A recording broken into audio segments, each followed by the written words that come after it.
Greetings all. With IAE just around the corner, there have been a few recent leaks and announcements I figured I'd drop some thoughts about. I also wanted to talk about a small but potentially impactful change that may be coming to how CIG handles available war bond discounts during this year's event. Let's start with talking about some of the new ships. This appears to be what our rumored GATAC starter ship will look like.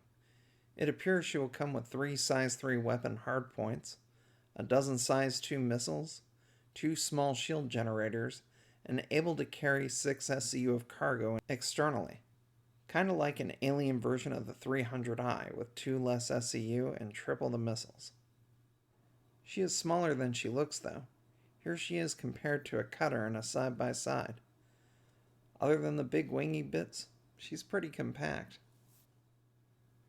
Next up, the RSI mining ship the Arrastra.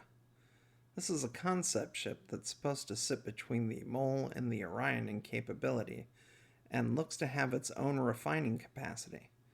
It's also supposed to sport 2 remote mining turrets, which I can only assume operate from the arms of the front of the ship. If it only comes with 2 mining lasers, though, it makes me think that we're getting size 3 lasers on this thing. If it only came with 2 size 2s, it would be less capable of breaking rocks than the Mole, and I don't see that happening.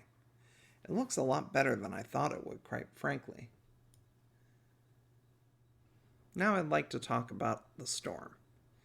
I think a great many of us figured the primary benefit of a light tank would be that it could fit in a wider variety of vehicles. Not so, it seems. The internet right now is loaded with videos and pictures showing it fail at being loaded onto Connies, Valkyries, the MSR, and more. The only ships I've seen so far that can take it, outside of the Hercules series, are the Carrack and the Corsair, and the Corsair just barely. This is mostly because they made it slightly wider than the Nova. So we get a tank with less firepower and protection that can't multi-crew and has many of its components exposed in spaces on the outside of the tank. This feels pretty useless to me.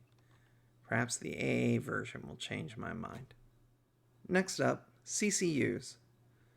Just to get it out of the way, previous events usually had a daily 24-hour deal on a war bond discounted ship tied to the manufacturer that took the floor at the expo hall.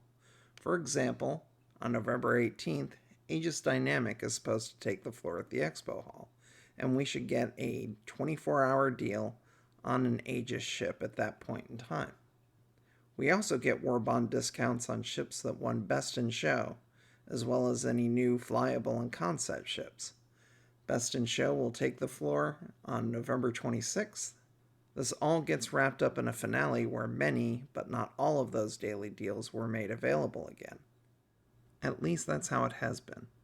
We got this tidbit from the IAE FAQ on Spectrum.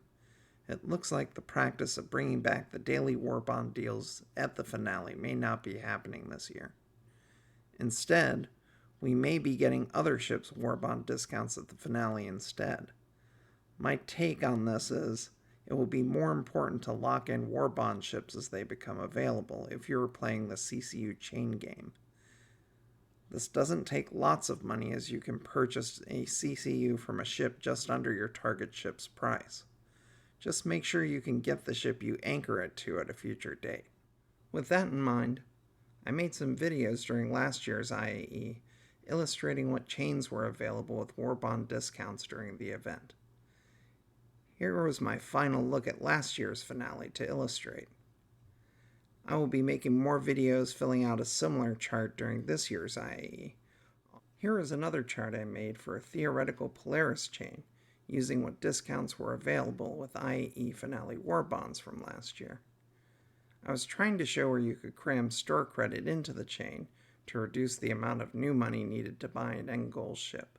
I will put a link to my video from last year in the description if anyone finds it helpful in understanding how these chains work. Lastly, I just wanted to remind everyone about the price increases that will be dropping with the event and the new patch.